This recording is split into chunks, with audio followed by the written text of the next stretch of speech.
On me demande souvent si j'ai des investissements dans l'immobilier. Puis la réponse est ben non. Mes plus gros investissements, c'est dans le fond dans le groupe d'Envo. Mais si j'avais à revenir dans ma vingtaine, il y a quelques petites choses que je ferais différemment. Moi, quand je suis parti de chez mes parents en début vingtaine, je suis allé me chercher un condo. Hein? Moi, je voulais la paix, je voulais un condo. Je pensais que ça n'allait pas être dérangeant que ça des voisins. Ça dépend.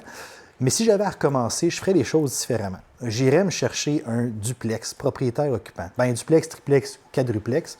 Je vous dirais que c'était peut-être plus réaliste un duplex à cette époque-là avec le salaire que je faisais, mais je ferais ça pour au moins avoir un locataire qui m'aide à payer mon hypothèque et après ça, ben, potentiellement faire un autre move, donc louer mon unité, aller acheter un deuxième duplex ou triplex en me servant de l'équité de mon premier plex et ainsi de suite. Ça ne paierait pas, mais si j'avais fait ça dans ma début vingtaine, probablement que j'aurais une dizaine de portes et bien plus dans ma début trentaine.